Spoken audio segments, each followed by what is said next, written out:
नमस्कार। मेरा भारत मेरी संस्कृति चैनल पे आप सभी भाई बहनों का स्वागत है। जैसा कि आप सब जानते हैं कि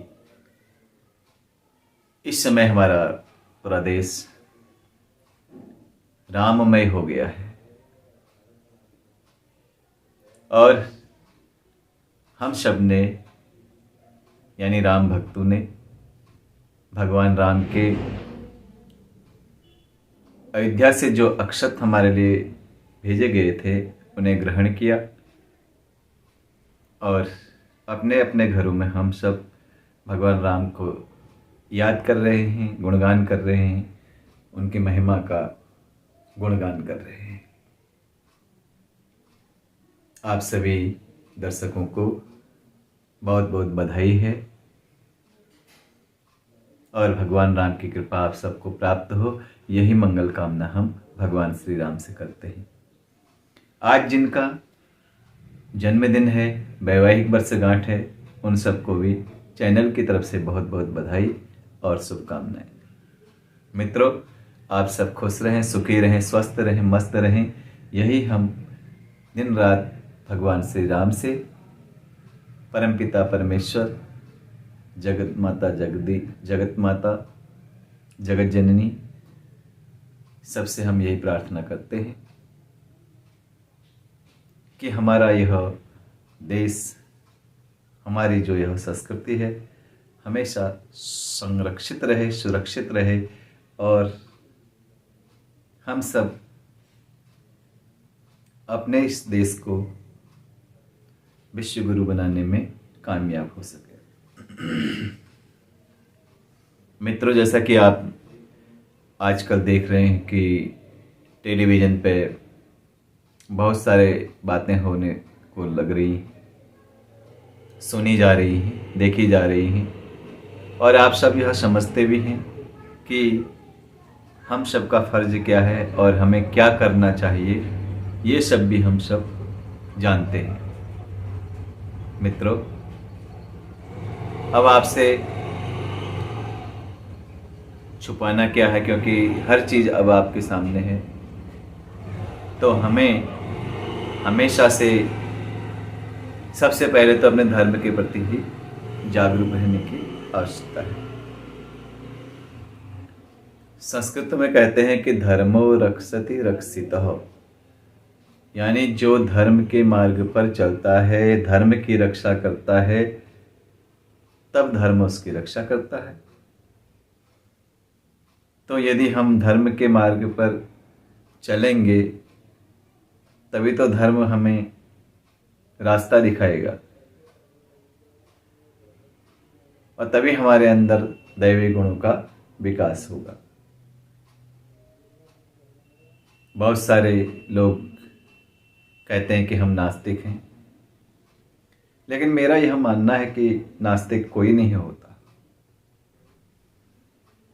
जो शुरू में अपने आप को नास्तिक दिखाते हैं या जताते हैं, वो एक न एक दिन आस्तिक जरूर होते हैं, क्योंकि हम मनुष्यों का जो जीवन है और हम सनातन धर्म वालों का जो कर्तव्य है या महत्व है, वह परम पिता परमेश्वर के चरणों में शीश झुकाना है। तो हमारा शीश तो हमेशा झुका ही रहेगा, चाहे हम नास्तिक हों या चाहे हम आस्तिक हों। सब कुछ लुटाने के बाद आस्तिक होना बहुत बड़ी मूर्खता है। इसलिए हमें हमेशा आस्तिक होकर के ही जीवन को जीना है। मित्रों, आप सब देख रहे हैं कि अयोध्या से विश्व हिंदू परिषद या मंदिर ट्रस्ट कमेटी जो है वो लोगों को निमंत्रण पत्र भेज रहे हैं कि आप अयोध्या आइए, प्रभु श्री राम का प्राण प्रतिष्ठा में शामिल होइए, पूजा को देखें तथा पूजा में शामिल हो। लेकिन बहुत बड़ी बहस देखने को मिल रही है कि निमंत्रण पत्र आने के बाद भी लोग जाने के लिए तैयार नहीं हैं। तो यह सही नहीं है। हमारे पास समय ना हो या हम किसी अन्य कार्य में व्यस्त हैं तो बात अलग है, फिर भी भगवान के काज के लिए, प्रभु काज के लिए समय तो निकालना ही चाहिए।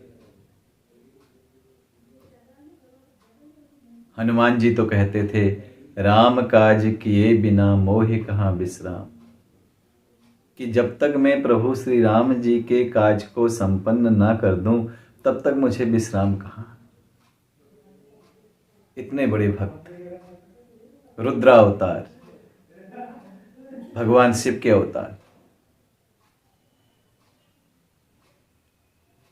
लेकिन हम उस लायक भी अपने आप को नहीं समझते।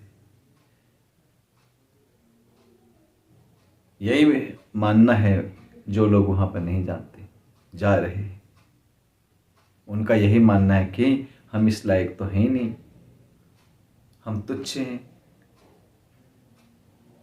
हम कहाँ ऐसा कार्य कर सकते हैं। लेकिन जो प्रभु राम जी को मानते हैं वो लोग जरूर वहां पर जाएंगे। ये जरूरी नहीं है कि प्राण प्रतिष्ठा के दिन ही जाएं, बाद में भी जा सकते हैं, दर्शन कर सकते हैं, लेकिन कभी ये तो ना कहें कि राम थे ही नहीं, राम काल्पनिक हैं। अरे जब राम काल्पनिक हो सकते हैं तो एक न एक दिन हम भी तो काल्पनिक हो जाएंगे।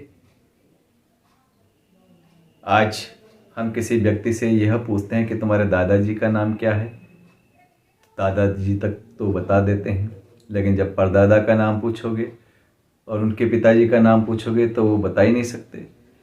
तो वो लोग भी तो काल्पनिक हो गए। तो एक न एक दिन तो सबको काल्पनिक ही हो जाना है। तो फिर अपने आप को कहाँ आप वास्तविक या सत्य मानने लग गए। जब हम वास्तविक या सत्य नहीं तो फिर भगवान राम भी नहीं। यदि हम वास्तविक और सत्य अपने आप को मानते हैं तो भगवान राम भी सत्य ही हैं।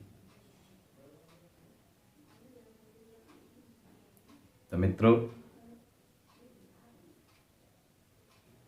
अयोध्या में जो काज होने जा रहा है, जिसका कई वर्षों से हम सबको इंतजार था, शुभ घड़ी का, तो वह संपन्न होने जा रहा है। तो मेरा आप सबसे यह अनुरोध है कि दिनांक 22 जनवरी को सब लोग अपने अपने घरों पर टीवी पे लाइव प्रसारण आएगा, तो लाइव प्रसारण घर बैठ के देखें।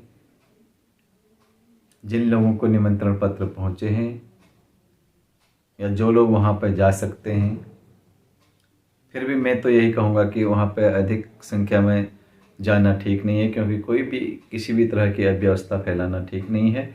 इसलिए हमने 22 तारीख के बाद तो फिर मंदिर हमेशा खुला ही रहेगा, कभी भी हम दर्शनों के लिए जा सकते हैं।